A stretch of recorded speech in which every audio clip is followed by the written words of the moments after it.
খবরের প্রথমেই দেখে নেব আজকের সংবাদ শিরোনাম। বিজেপির রাজ্য কমিটিতে কি থাকবেন দিলীপ ঘোষ? অমিত শাহের উপস্থিতিতেই ঘোষণা হতে পারে নতুন কমিটি। 10,000 নয় 5,000 এই ফ্লাইটের টিকিট। নতুন বছরে আসছে নয়া 3 এয়ারলাইন্স। এসআইআর প্রক্রিয়ায় বড় বদল, 5 দিনের মধ্যেই শেষ করতে হবে নথি যাচাই, নির্দেশ কমিশনের। ক্রিসমাস কার্নিভাল, আলো গান হুল্লোড়ে মেতেছে কলকাতা। পার্ক স্ট্রিট থেকে চিড়িয়াখানা সর্বত্রই উৎসবের ঢেউ। মাত্র 5 টাকায় দুবেলা ভরপেট খাবার। দিল্লিতে 100টি জায়গায় চালু হলো অতল ক্যান্টিন। রেকর্ড ঠান্ডা বড়দিনে পাহাড়ে 3 ডিগ্রিতে নেমেছে তাপমাত্রা। কলকাতাতেও কাঁপুনি আবহাওয়ায় বড় আপডেট। আসছি বিস্তারিত খবরে। বিজেপির রাজ্য কমিটিতে কি থাকবেন দিলীপ ঘোষ? অমিত শাহের উপস্থিতিতেই ঘোষণা হতে পারে নতুন কমিটি। বঙ্গ সফরে আসছেন বিজেপি নেতা অমিত শাহ, কিন্তু ঠাসা কর্মসূচি, দলীয় কর্মসূচি রয়েছে। বিজেপি সূত্রে খবর, অমিত শাহের উপস্থিতিতে নতুন রাজ্য কমিটির ঘোষণা করতে চলেছে বিজেপি। বঙ্গ সফরে আসছেন বিজেপি নেতা অমিত শাহ, কিন্তু ঠাসা কর্মসূচি, দলীয় কর্মসূচি রয়েছে। বিজেপি সূত্রে খবর, অমিত শাহের উপস্থিতিতে নতুন রাজ্য কমিটি ঘোষণা করতে চলেছে বিজেপি। প্রশ্ন, সেই কমিটিতে কি থাকবেন বিজেপির সবথেকে সফল রাজ্য সভাপতি দিলীপ ঘোষ? ইতিমধ্যে বিজেপির বর্তমান রাজ্য সভাপতি শ্রমিক ভট্টাচার্য নতুন রাজ্য কমিটির সদস্যদের নামের তালিকা দিল্লিতে কেন্দ্রীয় নেতৃত্বের কাছে পাঠিয়ে দিয়েছেন, কিন্তু সেই তালিকায় কি রয়েছেন দিলীপ ঘোষের নাম? তাই নিজেই রাজ্য বিজেপিতে জল্পনা তুঙ্গে, কিন্তু বিজেপির নেতারা সেই বিষয়ে মুখে কুলু পেটেছেন। 29শে ডিসেম্বর রাজ্যে আসছেন বিজেপি নেতা অমিত শাহ। 30 ও 31শে ডিসেম্বর একাধিক সাংগঠনিক কর্মসূচি রয়েছে তাঁর। অমিত শাহের সফর ঘিরে অভিনব পরিকল্পনা নিয়েছে বিজেপির যুব মোর্চা। বাইক র্যালি করবে। কলকাতা বিমানবন্দর থেকে নিউ টাউন পর্যন্ত বাইক মিছিল পৌঁছে দেবে অমিত শাহকে। অমিত শাহের সফরের আগেই বঙ্গে আদি বিজেপি নেতাদের পুনর্মিলন উৎসব রয়েছে। লক্ষ্য 26 সালের ভোটের আগে বিজেপির পুরনো নেতাদের সক্রিয় করা। সেখানেও একগুচ্ছ কর্মসূচি ছিল বিজেপির, কিন্তু এই কর্মসূচিতেও ডাক পাননি দিলীপ ঘোষ। তাই নতুন রাজ্য কমিটিতে দিলীপ ঘোষ থাকবেন কিনা তা নিয়েও জল্পনা তুঙ্গে।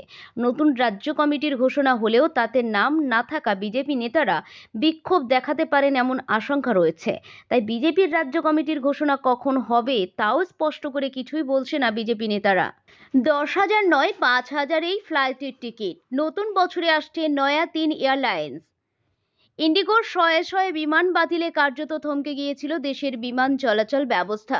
দেশের সবথেকে বড় এয়ারলাইন্সের শিরদাঁড়ায় চোট লাগতেই টনক নড়েছে সরকারের। এবার যাত্রীদের বিমানে সফরের জন্য থাকবে একাধিক অপশন। হাতে গোনা ওই ইন্ডিগো, এয়ার ইন্ডিয়া বা স্পাইস জেটের বিমানের মধ্যে থেকেই বেছে নিতে হবে না।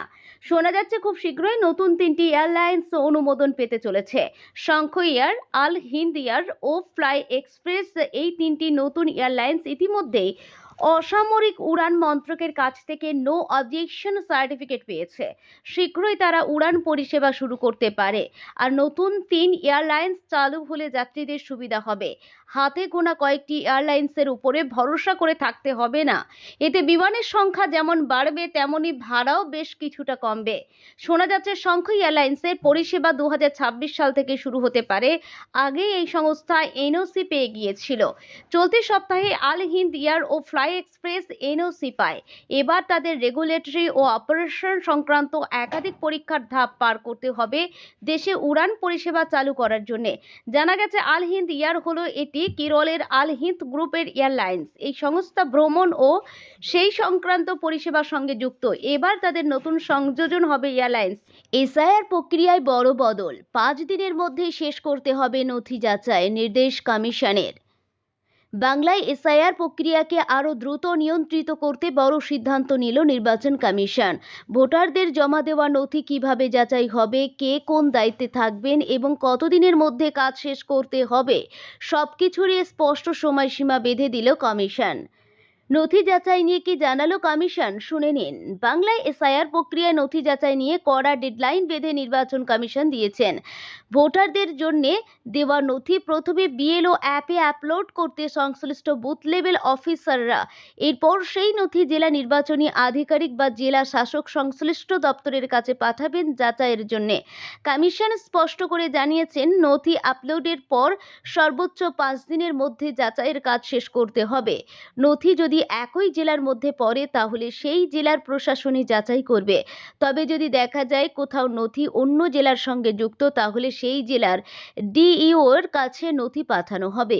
উদাহরণ হিসাবে বলা হয়েছে, উত্তর 24 পরগনার কোনো নথির যোগ যদি পূর্ব মেদিনীপুরের সঙ্গে থাকে, তাহলে সেটি যাচাইয়ের জন্য পাঠানো হবে পূর্ব মেদিনীপুর জেলার ডিইওর কাছে। আর যদি নথি অন্য কোনো রাজ্যের সঙ্গে সম্পর্কিত হয়, তাহলে সেই নথি পাঠানো হবে সেই রাজ্যের মুখ্য নির্বাচনী আধিকারিকের কাছে। সেখানেই হবে চূড়ান্ত যাচাই। এই পুরো প্রক্রিয়া সময় নষ্ট করতে নারাজ নির্বাচন কমিশন, তাই শুরু থেকেই শেষ সব মিলিয়ে 5 দিনের মধ্যেই নথি যাচাই শেষ করার নির্দেশ দেওয়া হয়েছে। এদিকে নথি যাচাইয়ের ক্ষেত্রে নির্বাচন কমিশনের ভূমিকা নিয়ে ইতিমধ্যেই রাজনৈতিক মহলে প্রশ্ন উঠেছে। এই ইস্যুতে সরব হয়েছেন তৃণমূল কংগ্রেস সুপ্রিমো মমতা বন্দ্যোপাধ্যায়। কয়েকদিন আগে তৃণমূল কংগ্রেস একটি প্রতিনিধি দল সিইও দপ্তরে গিয়ে 5 দফা দাবি তুলে ধরে। ওয়াকিবহাল মহলের একাংশের মতে, ভোটার তালিকায় নাম বা বয়স সংক্রান্ত অসঙ্গতি ধরা পড়তেই নতুন করে এই সংশোধন ও যাচাইয়ের নির্দেশ দেওয়া হয়েছে। সেই কারণেই বিএলওরা নতুন করে নথি আপলোড করবেন এবং জেলা নির্বাচনী আধিকারিকরা সেগুলি সংশ্লিষ্ট দপ্তরে পাঠাবেন। এরপর শুরু হবে খুঁটিয়ে পরীক্ষা।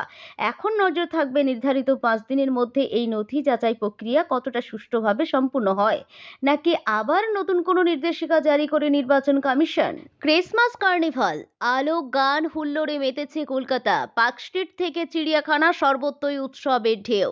বড়দিনে জমজমাট তিলোত্তমা মহানগরী কলকাতা। বড়দিন থেকেই বর্ষবরণের উৎসবের মেজাজ শুরু। রঙিন আলোয় সেজেছে পার্কস্ট্রিট। কলকাতা শহরের বিভিন্ন অংশে সকাল থেকেই উৎসবের আমেজ চোখে পড়েছে। আলোয় মোড়া পার্কস্ট্রিট, নতুন সাজে সজ্জিত চিড়িয়াখানা এবং ঐতিহাসিক জাদুঘরে আজ বড়দিনে দর্শনার্থীদের ভিড় ছিল চোখে পড়ার মতো। কলকাতা চিড়িয়াখানায় ছোটদের জন্য আলাদা প্রোগ্রাম রাখা হয়েছে। বিশেষভাবে আলোকসজ্জা ও বিভিন্ন প্রাণী দর্শনার্থীদের আকর্ষণ করেছে। পরিবার সহ শিশু, পর্যটক, স্থানীয় সকাল থেকেই প্রবেশ করেছে, যাতে প্রাণী দেখার সঙ্গে সঙ্গে বড়দিনের আনন্দ উপভোগ করতে পারে। শহরের জনপ্রিয় বোটানিক্যাল গার্ডেন ও জাদুঘরে বড়দিন উপলক্ষে বিশেষ প্রদর্শনী এবং গাইডেড ট্যুরের আয়োজন করেছে। পার্কস্ট্রিটে উৎসবের মুখরতা সবচেয়ে বেশি। দোকানপাট, রেস্তোরাঁ, ক্যাফে এবং হোটেলগুলি নতুন সাজে সেজেছে। রঙিন আলো, ক্রিসমাস ট্রি এবং আনন্দমুখর গানে মাতোয়ারা। 8 থেকে 80 অনেক পর্যটক এবং শহরবাসী পরিবারের সঙ্গে রাতের পার্ক স্ট্রিটে ঘুরে বড়দিনের আনন্দ উপভোগ করছে। কলকাতা শহরে পুলিশ প্রশাসন নিরাপত্তা এবং যানজট নিয়ন্ত্রণে নজরদারি করছে। বিশেষ করে শিশু ও বৃদ্ধদের নিরাপত্তার দিকে গুরুত্ব দেওয়া হয়েছে। এছাড়া বড়দিন উপলক্ষে বিভিন্ন দোকান ও রেস্তোরাঁতে স্বাস্থ্যবিধি মেনে চলার জন্য নির্দেশ দেওয়া হয়েছে। এক কথায় বড়দিনে চিড়িয়াখানা থেকে জাদুঘর, পার্কস্ট্রিট থেকে অ্যালন পার্ক সর্বত্রই মানুষের আগমন, আলোকসজ্জা এবং আনন্দময় পরিবেশ শহরকে এক দুরন্ত রূপ দিয়েছে। শহরবাসী ও পর্যটকরা পরিবার ও বন্ধুদের সঙ্গে এই উৎসবকে উপভোগ করছেন, যা কলকাতার ক্রিসমাস সেলিব্রেশনের আবহে আরও বেশি সমৃদ্ধ করেছে। মাত্র 5 টাকায় দুবেলা ভরপেট খাবার। দিল্লিতে 100টি জায়গায় চালু হলো অটল ক্যান্টিন। এক বাটি ভাত, ডাল, রুটি, তরকারি আর পাশে একটু আচার। রেস্তোরাঁ বা এলাকার উপর নির্ভর করে এই ভরপেট স্বাস্থ্যকর খাবারের দাম যা হতে পারে, তা সমাজের নিম্ন আয়ের পরিবারের কাছে ছ্যাঁকা লাগার মতো। কথা হচ্ছে রাজধানী শহরের, অর্থাৎ দিল্লির, যারা প্রতিদিন দুবেলা ঠিকমতো খাবার জোগাড় করতেই হিমশিম খান, তারা এই ভরপেট খাবারই পাবেন মাত্র 5 টাকায়।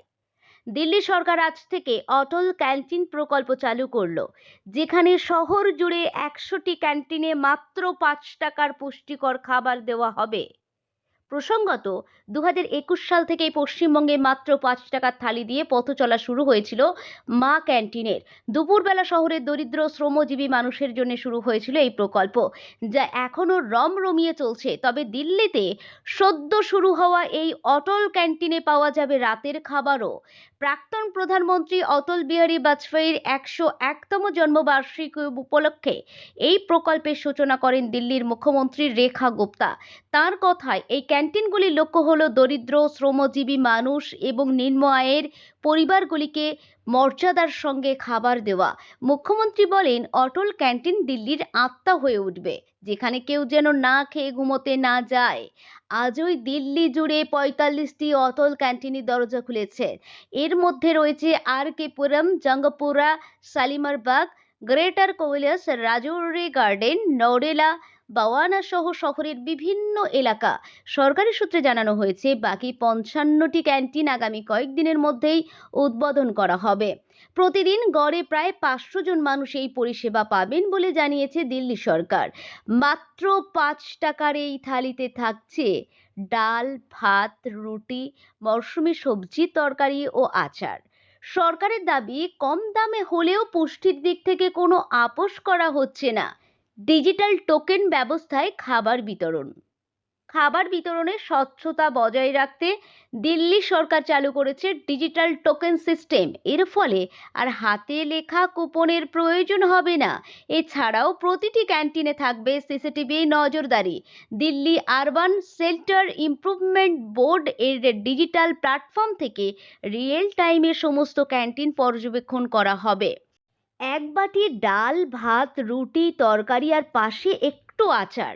রেস্তোরাঁ বা এলাকার উপর নির্ভর করে এই ভরপেট স্বাস্থ্যকর খাবারের দাম যা হতে পারে, তা সমাজের নিম্ন আয়ের পরিবারের কাছে ছ্যাঁকা লাগার মতো।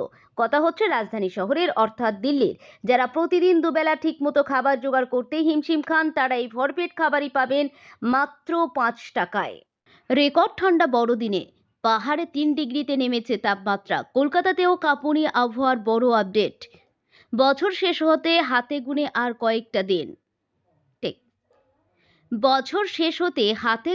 কয়েকটা দিন। তার উপর 9 বছর পর শীতলতম বড়দিন। পাশাপাশি দক্ষিণবঙ্গে এই মরশুমের শীতলতম দিন আজকে। এই শীতে প্রথমবার কলকাতার তাপমাত্রা নামল 13 ডিগ্রির ঘরে।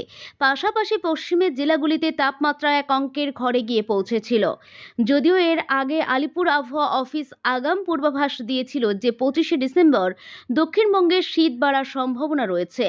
বড়দিনে শীতের থাবা কেমন থাকবে দক্ষিণবঙ্গের আবহাওয়া? আলিপুর হাওয়া অফিসের তরফ থেকে জানানো হয়েছে, গত 9 বছরের বড়দিনে দ্বিতীয়বার কলকাতার তাপমাত্রা নামল 13 ডিগ্রির ঘরে। 2016 সালে শহর কলকাতায় বড়দিনের দিন তাপমাত্রা ছিল 13.4 ডিগ্রি। তবে এবছর সেই তাপমাত্রা 13.7 ডিগ্রির ঘরে। পাশাপাশি রয়েছে কুয়াশা। শুধুমাত্র কলকাতা নয়, পশ্চিমবঙ্গের জেলাগুলিতে তাপমাত্রা নেমেছে এক ধাক্কায় অনেকটা। পুরুলিয়ার তাপমাত্রা রয়েছে 9.8 ডিগ্রির ঘরে। এছাড়াও দক্ষিণবঙ্গের একাধিক জায়গায় বছর শেষে হাড় কাঁপানো ঠান্ডা পড়েছে বড়দিনের দিনে। হাওয়া অফিসের তরফ থেকে আরও জানানো হয়েছে, সপ্তাহান্তে কলকাতার তাপমাত্রা নামতে পারে 12 থেকে 13 ডিগ্রিতে। এদিকে পশ্চিমের জেলাগুলিতে শীতের দাপট আরও বেশি থাকবে। আপাতত সর্বনিম্ন তাপমাত্রা 10 থেকে 11 ডিগ্রি সেলসিয়াসের আশেপাশে থাকবে। তবে চলতি সপ্তাহে তা 9 ডিগ্রি সেলসিয়াসে নামতে পারে। এছাড়াও গত কয়েকদিন ঘন কুয়াশার চাদরে ঢেকে গিয়েছিল দক্ষিণবঙ্গ। আপাতত কিছুটা হলেও কুয়াশা প্রভাব কমেছে। তবে সকালের দিকে কুয়াশা থাকলেও বেলা বাড়ার সঙ্গে সঙ্গে আবহাওয়া পরিষ্কার হচ্ছে। তবে এর মধ্যে বৃষ্টির সম্ভাবনা নেই বলেই জানিয়েছে হাওয়া অফিস। দক্ষিণবঙ্গে আপাতত শুষ্ক আবহাওয়া বিরাজ করবে। দক্ষিণবঙ্গের পাশাপাশি উত্তরবঙ্গে সকালের দিকে হালকা থেকে মাঝারি কুয়াশা থাকবে বলেই জানিয়েছে হাওয়া অফিস। তাছাড়া কোথাও কোথাও ঘন কুয়াশা দৃশ্যমানতা নেমে যেতে পারে। একই সঙ্গে উত্তরবঙ্গে আগামী 2 থেকে 3 দিন ঠান্ডা বাড়ার সম্ভাবনা রয়েছে। ইতিমধ্যে উত্তরের পার্বত্য অঞ্চল এলাকার তাপমাত্রা 5 ডিগ্রি সেলসিয়াসের ঘরে ঘোরাফেরা করছে। তবে তাপমাত্রার পারদ আরও নামতে পারে বলে পূর্বাভাস জানিয়েছে হাওয়া অফিস।